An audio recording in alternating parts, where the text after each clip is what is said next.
So welcome, everyone. Welcome to Polis and Prague again. It's so awesome to see a lot of familiar faces, but also a lot of new faces coming every year. This is the 6th year of Hackers Congress, and I'm lucky because I get to open one of the first talks. But before I get into actually introducing the speaker and doing all the formalities, let me just play with all these pockets. Yes, do the magic. Because it's, life is full of coincidences, and just like a couple of days ago, I got this message on WhatsApp from a person that I know. He's a lawyer, and he lectures, and I want to read it to you because it's totally in the context of what we're going to listen to for the next 40 minutes. And this person is lecturing as a part-time professor at the Beijing University, and he messaged me that he's trying to develop mutual licensing standards for privacy protection services to build a common Eurasian cyberspace. And of course, those of you who know me can anticipate my reaction. I was like, that's awesome that you're working in the privacy sphere. I'm supportive of that, but don't you think that any kind of licensing potentially opens a backdoor, or that the licensing will even require a backdoor for the governments, especially in China? And his response really struck me. So that was, he said, "You're dreaming if you think you could ever avoid that. My approach is to create transparency of standards and to bind the practices to them. And the more sovereigns subscribe to it, the stronger they can defend privacy." Well, and so there are two streams of thought, right? We want to legitimize AI and standardize and provide legal framework, and then there's the second approach that Olga stands for, because she is one of the authors of OpenAI Manifesto. No?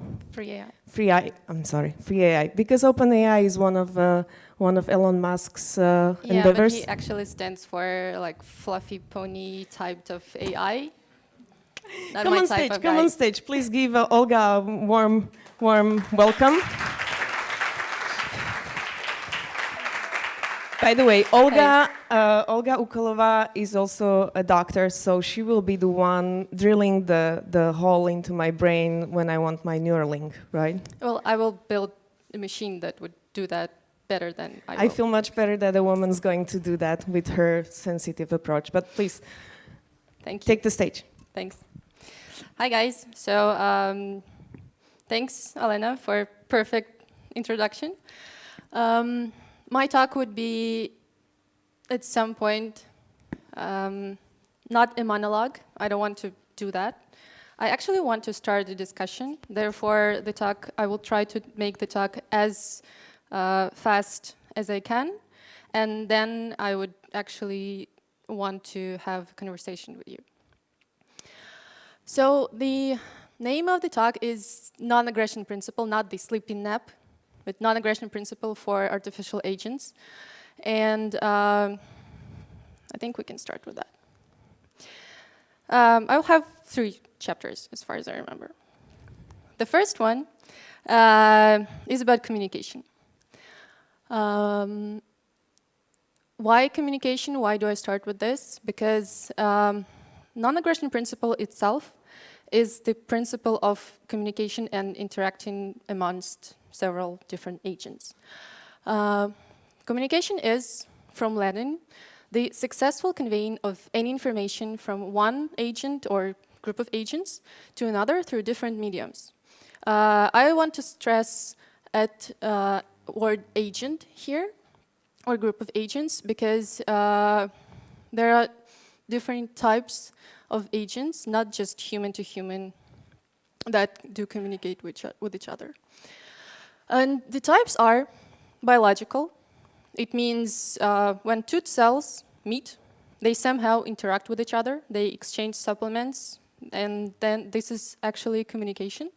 Human communication, which is mostly language, the computer network one, and also 2 of my favorite ones. The first is economical one, which is basically trade because when we trade something with someone, it actually is a communication, whether it's going verbally or not unverbally.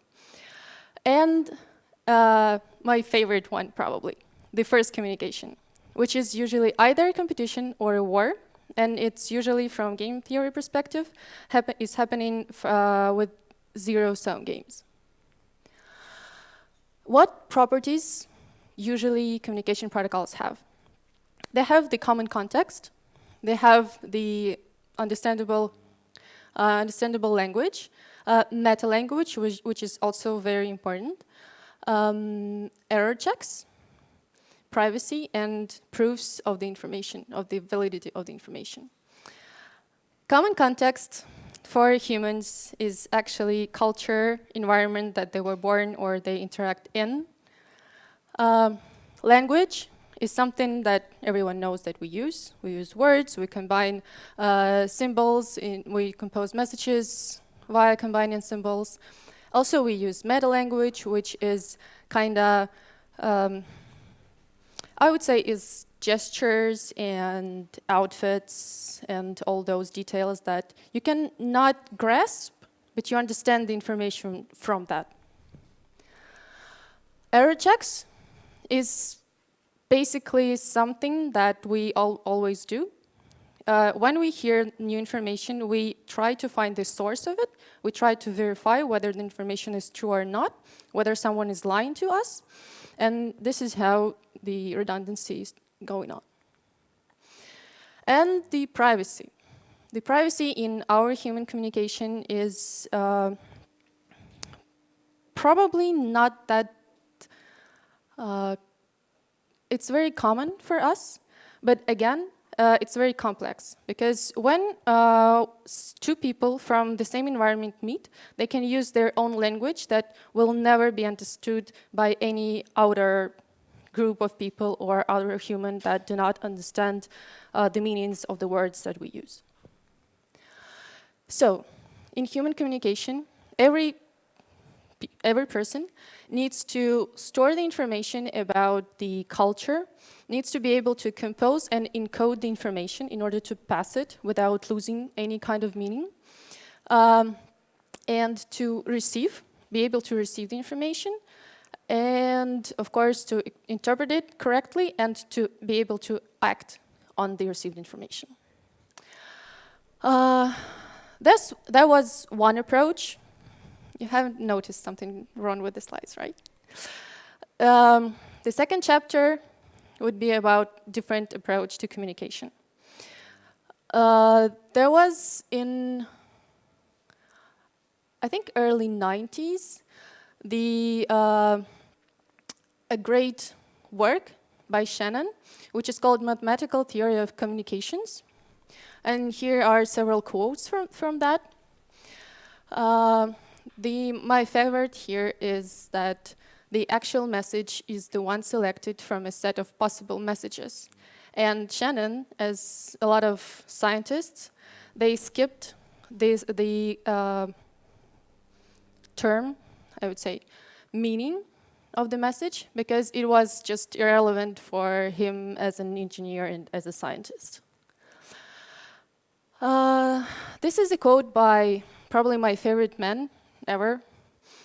If each man had a definite set of rules of conduct by which he regulated his life, he would be no better than a machine.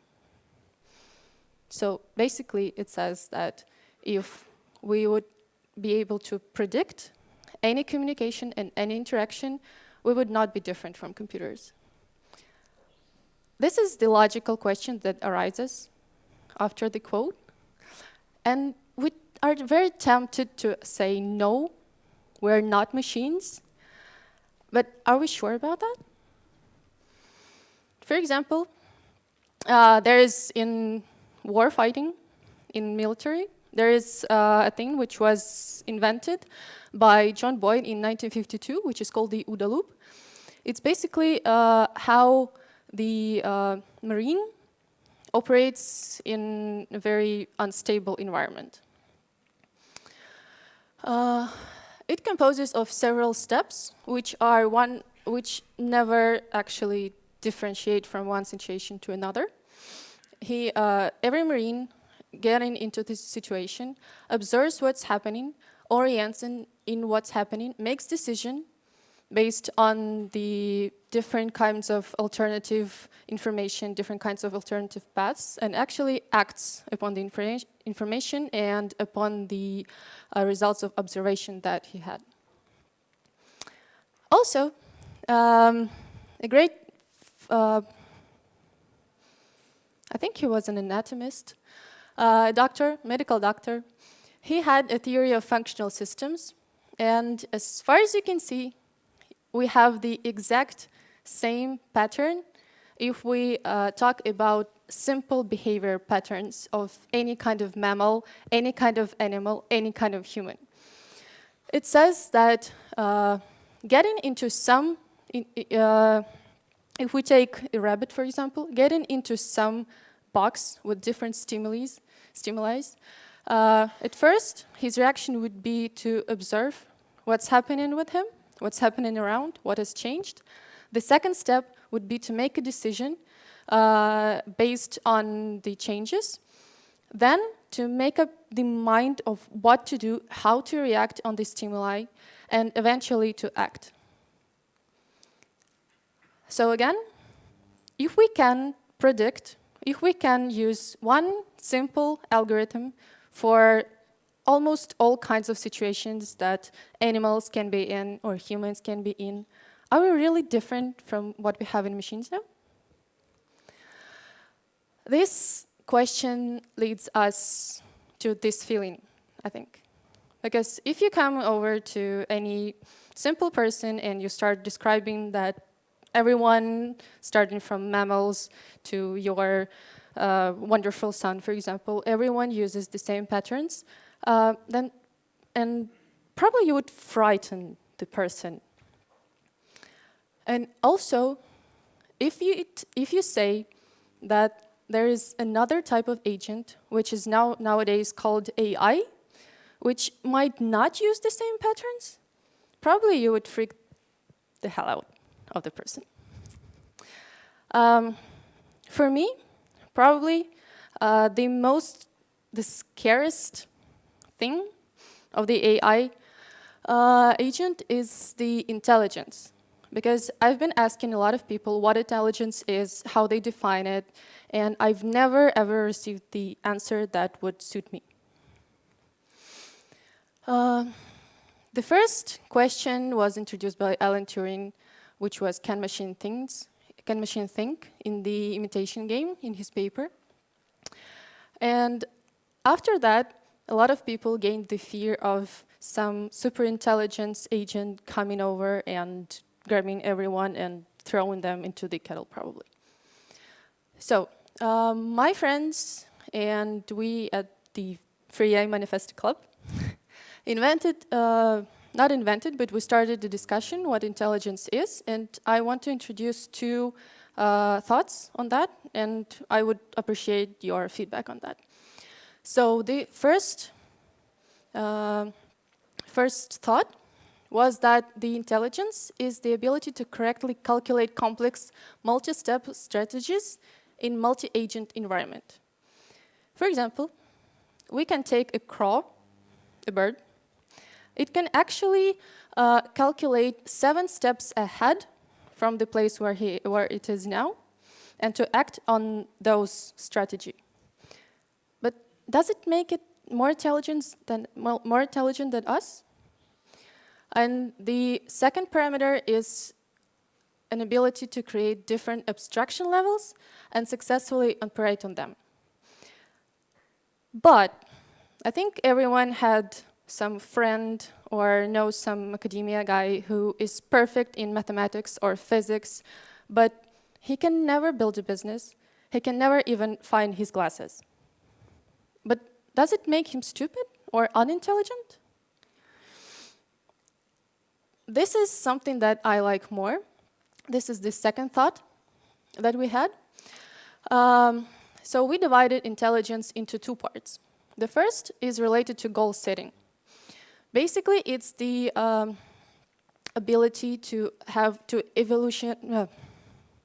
to become something more complex than just a Homo sapiens. You can use the Maslow's pyramid here. On the basic level, you would see the animalistic patterns that we can use, that people have, is reproduction, survival, etc.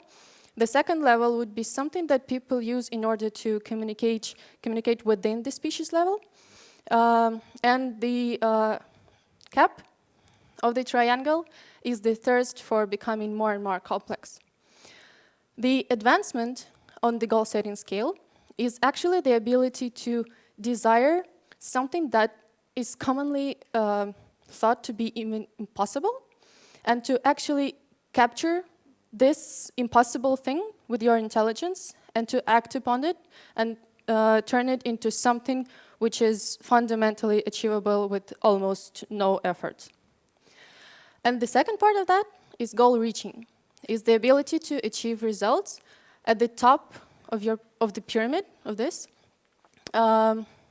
without ignoring the basic parts. And the subtypes or abilities that are included in the second thought are these ones, are communication, establishing contact, self-discipline, ability to take risks, to analyze and summarize the information, and this is the subtype of the intelligence of our second thought. Why still working on the basic levels is important? Because, for example, viruses are very primitive, but still we as human species still haven't managed to fight them. We're still dying from all that, but this doesn't make viruses intelligent of some sort. The humanistic level, I would see simple 9-to-5 workers on that level, because they actually do huge work in order to communicate with each other, in order to build something on that level, but they are pretty intelligent and pretty skilled, but again, they are not as intelligent as viruses, and they never want to opt out. And I think you also know some people from your environment that can be called pipe dreamers. Those are people that always theorizing about everything there ever can be, and they never actually do something worthful. They ignore the animalistic level of their life, and they ignore any kind of interaction, peer-to-peer interaction, or using medium interaction with other peers in the species chain.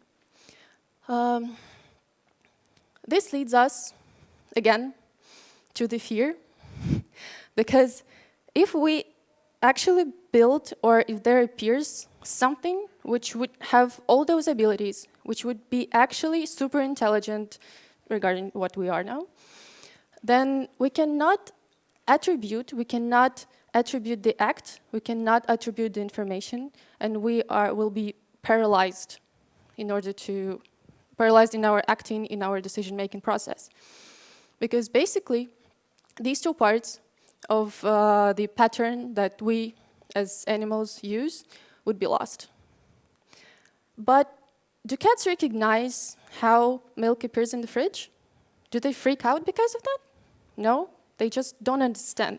Humans are just separate things that live next to them. And the second question, do monkeys judge us as something more intelligent according to their moral principles, according to their code of ethics? No. Non-aggression principle is an approach for communication. There are different kinds of approaches to define what non-aggression principle is, and this is my favorite. This is the favorite one that I received from one of my friends. It's a principle to ask first and shoot later.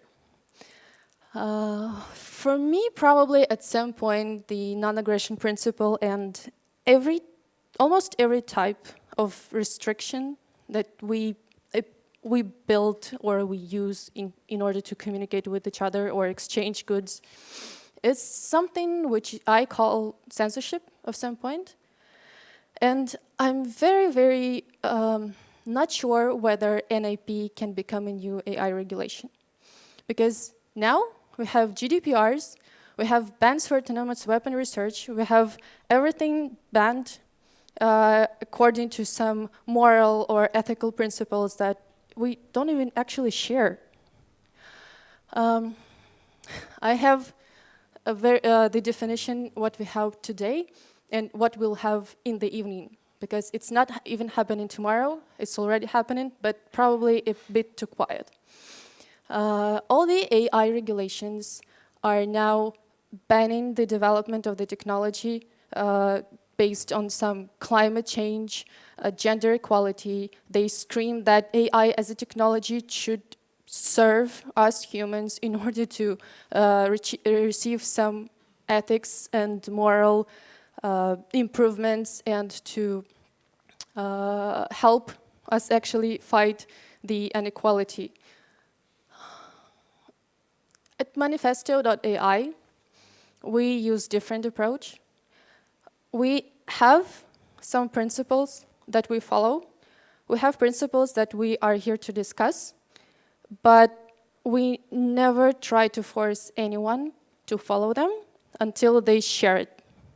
So basically, if you want to question what's happening, if you want to question the basic levels of the society, and if you want to question why something is happening and how can you contribute to it, please ask me questions. Try to opt out of the mental system that you have in your brain. Ask questions to yourself. Ask why you're doing something, why something is banned regarding the AI technology, and not even that. Only after breaking those cages, your mental cages, you can actually build something new and actually opt out of other systems. Thanks.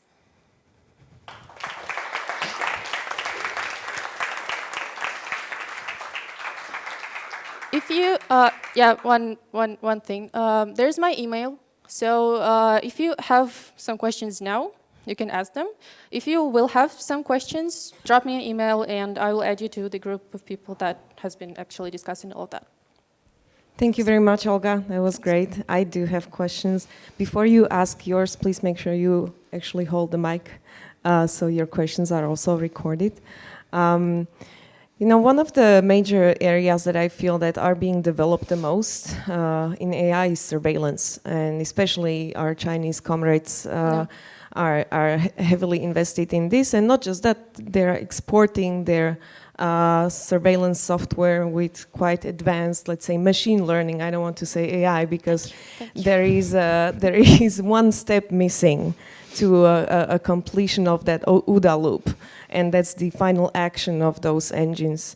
And if you're following what's happening in Hong Kong vis-a-vis the extradition law, how the government is really real-time surveilling the streets and real-time targeting certain individuals to get them off the street.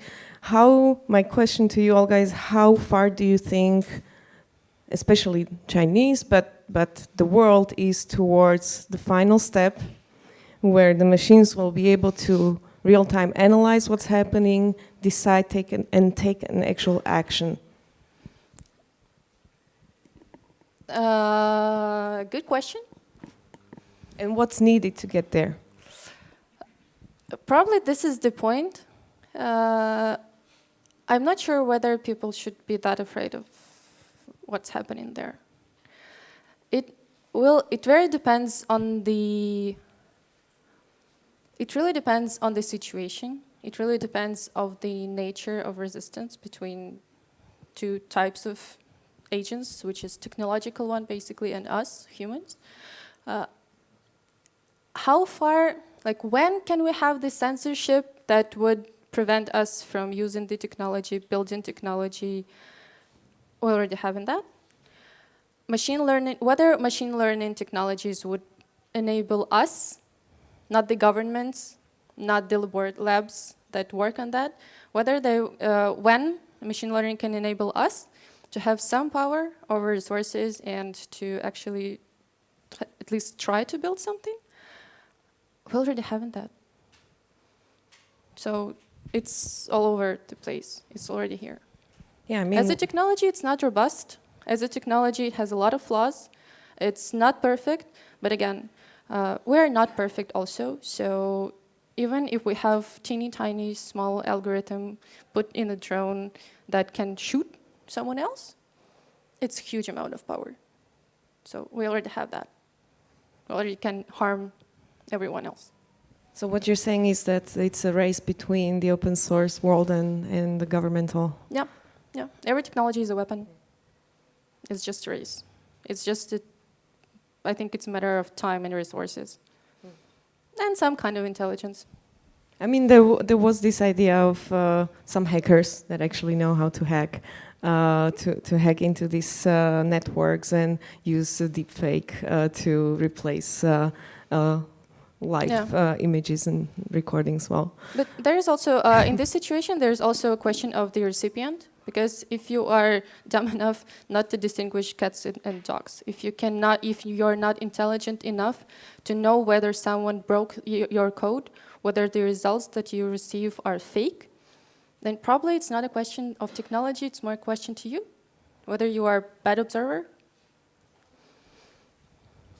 let's hope the governments are worse observers than we think. Yeah, they are.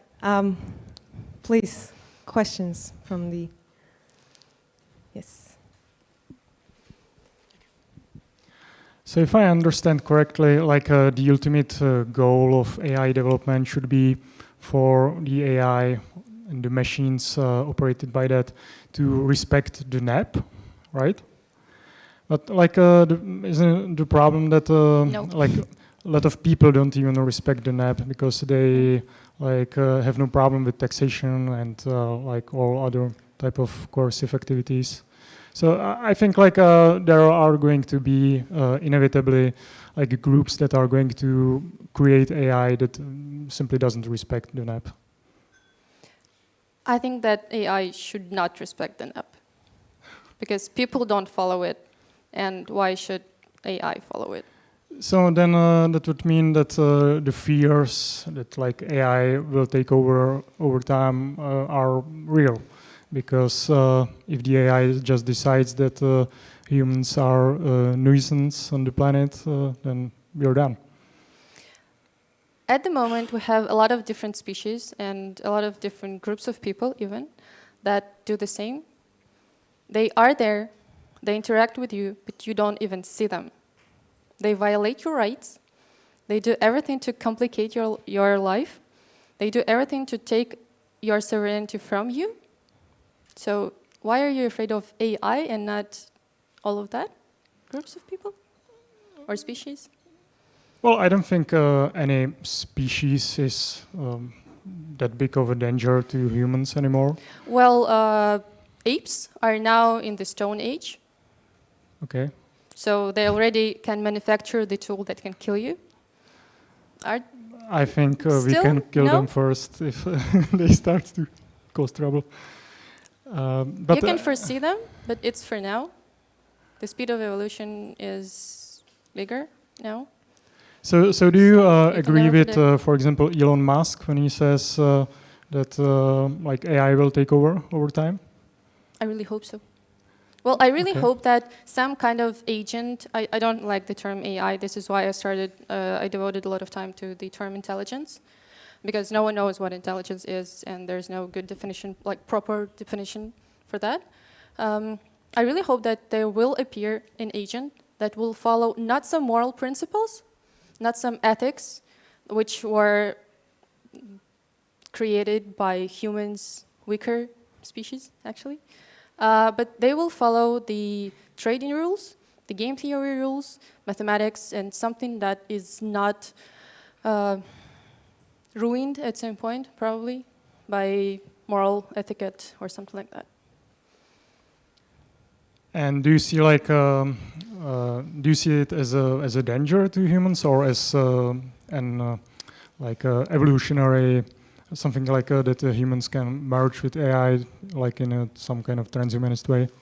Well, A, it's a technology. You can use it for someone and against someone.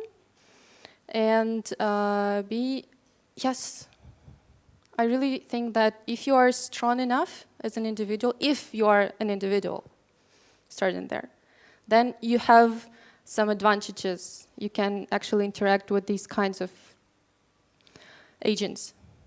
If you're weak, if you don't want to think, if you don't want to build, if you don't want to get out of your system, then yes, it's a threat to you. Thanks.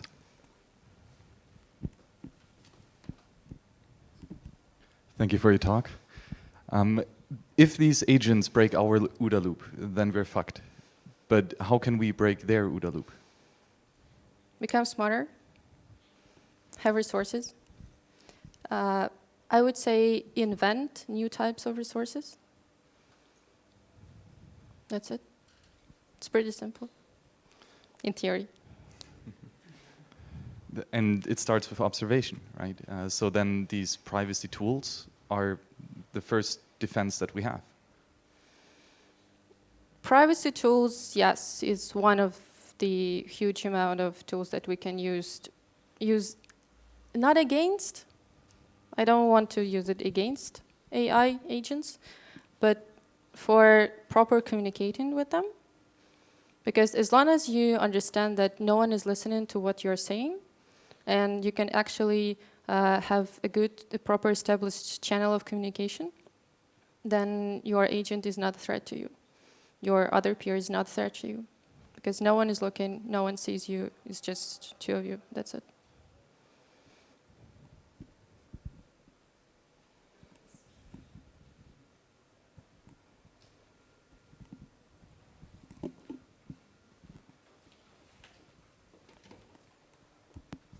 I always looked at life as from the perspective of war.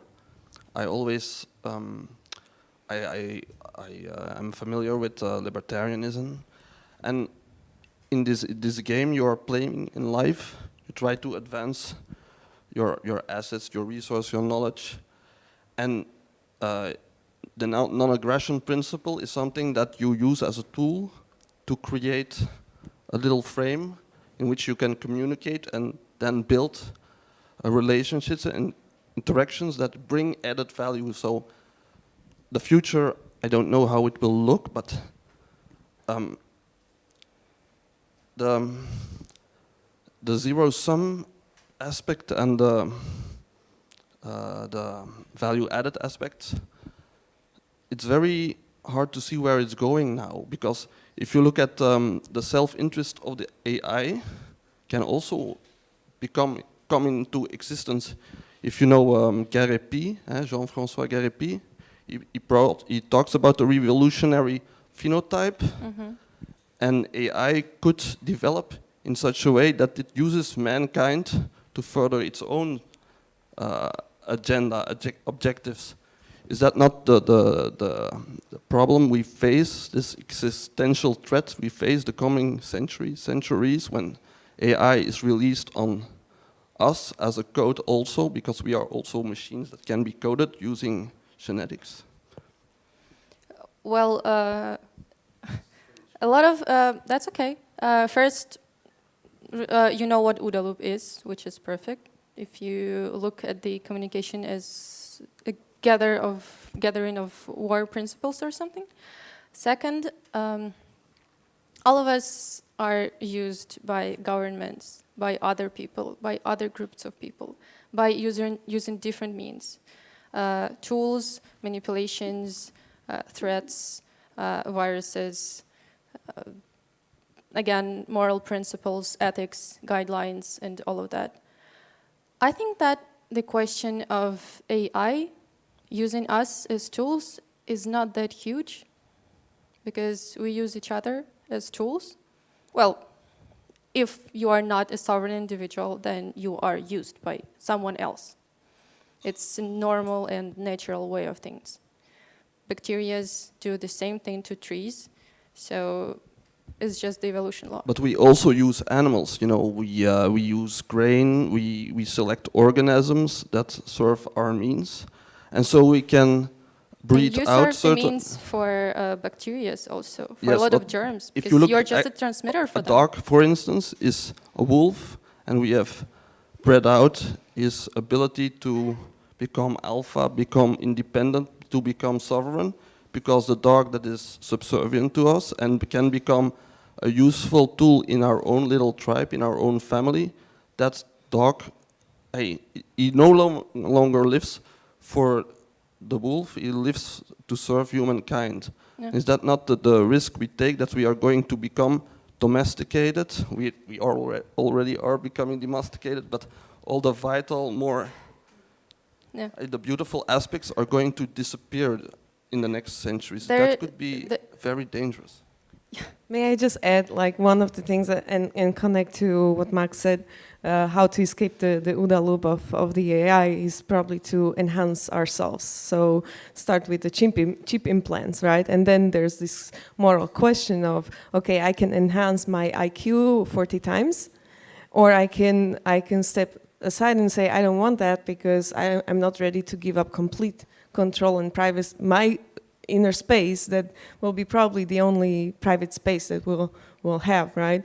With the chip implant, I can probably outsmart some of the machines or agents, as you call them, right? Well, but where's the actual position, like, to be as a human? Like, do I really want this, or do I want to be the second-grade citizen because I will not enhance my IQ by 40 times? well, if you ask me, I would prefer just to be self-sovereign, not to depend on third parties, to be able to interact with them, but still have some amount of resources in my disposal, to be smart enough to use those resources to my benefit, and to build something when I interact, if I want to exchange something that I've built with some else entity or someone else. So basically, being intelligent, just being smart, is not the solution for everything. You need to have resources, you need to have time, you need to have a lot of different things. This is why if you have just the top of the pyramid that I showed, yeah, you are smart, but still some guy from gang will just come over, shoot you down, and you're fucked up. So you need to be not just smarter, but you need to be self-sovereign, you need to have a lot of tools around you, and you need to be able to use them for your defense, even if the defense is an attacking point. Nice talk, thank you. About the sense of humor, do you think next agents, they will smile at us, like we smile at cat videos or memes? Have you seen the Joker's smile? I think something similar will appear. It's actually very easy to smile when you have a gun, if you have a lot of resources, if you are smart, if you have a strategy that you follow. You're always calm and smiling if you have all of that. So when you talk about agents, what level of intelligence are you talking about? Is it some AI agent on a comparable level to us humans, or do you include some hyper-intelligent agent after a singularity? At the moment, I'm questioning the approaches that we use in order to build artificial agents. Because what we do is we actually take very common patterns, very simple ones, and we try to make them proceed and work just faster or more efficient, and that's it. So basically, you're just reproducing the primitives in a different scale, or using the binary code. That's it. Using the technology, the hardware. So nothing actually changes from that part. And I think that if we don't rethink and reconsider our approaches to building the agents, if we don't discover how actually our brain works, then we're still very primitive, and we will never ever compose something which would not be as primitive as we are. We will just be reproducing our flaws, our mindsets, our problems to different kind of hardware, I don't know, something like that. That's it.